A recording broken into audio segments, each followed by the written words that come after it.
sebanyak 45% bantuan sosial atau bansos program Keluarga Harapan atau PKH dan sembako dinyatakan tidak tepat sasaran.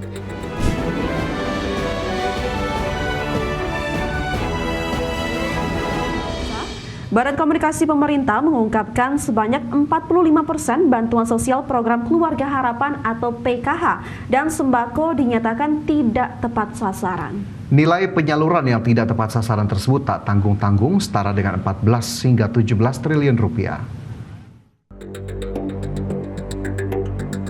Badan Komunikasi Pemerintah Republik Indonesia melalui akun resmi Instagramnya mengungkapkan bahwa sebanyak 45% bantuan sosial atau bansos program Keluarga Harapan atau PKH dan sembako dinyatakan tidak tepat sasaran.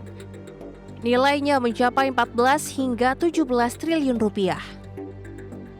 Berdasarkan hasil pemutakhiran data Tunggal Sosial Ekonomi Nasional atau DTSEN oleh Badan Pusat Statistik, ditemukan keluarga penerima manfaat atau KPM yang tidak layak menerima bansos sebanyak 616.367 KPM PKH. Sedangkan untuk sembako tercatat sebanyak 1.286.000 KPM sembako. Anggaran besar bansos yang tidak tepat sasaran ini sangat merugikan negara.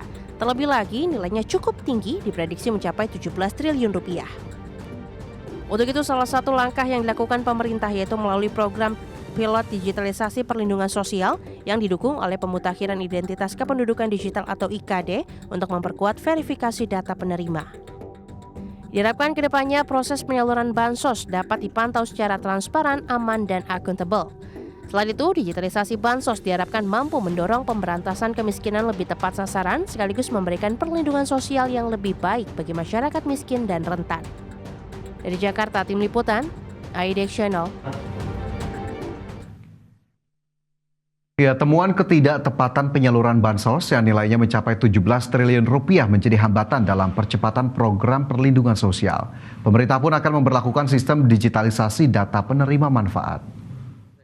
Menteri Sosial Saifullah Yusuf menegaskan Kementerian Sosial telah melakukan verifikasi lapangan atau ground check terhadap 12 juta keluarga penerima bansos untuk memastikan kelayakan penerima manfaat. Langkah ini merupakan tindak lanjut dari Instruksi Presiden Nomor 4 Tahun 2025 tentang pemanfaatan data tunggal sosial dan ekonomi nasional atau DTSEN. Badan Komunikasi Pemerintah menyebutkan sekitar 45% dari bansos program Keluarga Harapan serta bantuan sembako disalurkan tidak sesuai sasaran. Sekitar 1,9 juta keluarga tercatat menerima bantuan, padahal tidak lagi memenuhi syarat sebagai penerima manfaat. Yang pertama yang kami lakukan adalah melakukan ground check terhadap 12.000 keluarga penerima manfaat. 12 juta keluarga penerima manfaat. Dari hasil ground check yang dilakukan oleh Kementerian Sosial lewat pendamping-pendamping yang kami miliki dengan sumber daya yang dimiliki oleh BPS, ditemukan 1,9 juta yang dinyatakan tidak memenuhi syarat lagi untuk menerima bansos. Dan untuk itu kita alihkan kepada mereka yang lebih berhak. Yang kedua, untuk mengetahui profil rekening penerima bansos, kami atas izin Presiden melangkah dan bekerja sama dengan PPATK. Di sanalah kita menemukan lebih dari 600.000 penerima bansos yang terindikasi main judol. Berikutnya pemirsa, potensi zakat Indonesia diperkirakan mencapai 220 triliun rupiah per tahun. Dengan potensi yang besar ini, diharapkan pemberdayaan dana zakat dan wakaf bisa mendorong peningkatan pertumbuhan ekonomi secara nasional. Menteri Agama Nazaruddin Umar mengungkapkan potensi zakat di Indonesia diperkirakan mencapai 220 triliun rupiah per tahun. Jumlah ini jauh di atas realisasi 41 triliun rupiah.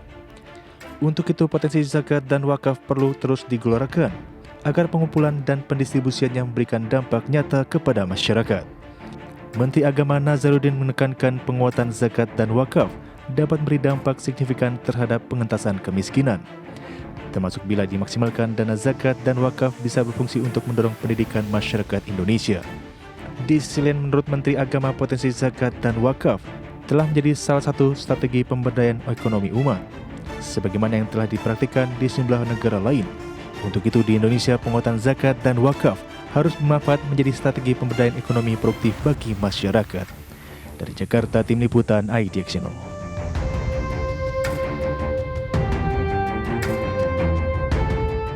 Pemirsa, Bank Indonesia mendorong pondok pesantren menjadi pilar kemandirian ekonomi syariah melalui pendampingan, pelatihan hingga dukungan infrastruktur. Ya, bahkan pesantren kini tak hanya menjadi pusat pendidikan agama, tetapi juga pusat wirausaha sehingga turut memperkuat ekonomi nasional.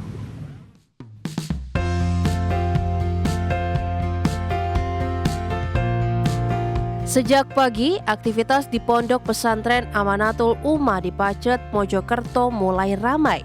Tak hanya mendidik 15.000 santri, Pondok Pesantren Amanatul Ummah juga mengelola berbagai jenis usaha. Mulai dari pengelolaan air minum kemasan, produksi makanan olahan, hingga pembudidayaan ikan dan greenhouse. Pesantren Amanatul Ummah merupakan salah satu dari ratusan pesantren yang diberdayakan Bank Indonesia, khususnya perwakilan Jawa Timur. Pendampingan yang dilakukan Bank Indonesia ini agar pesantren menjadi pilar ekonomi syariah dengan mendorong kemandirian ekonomi nasional. Dukungan yang diberikan Bank Indonesia berupa fasilitas usaha, pelatihan pengelolaan keuangan, hingga dukungan infrastruktur produktif.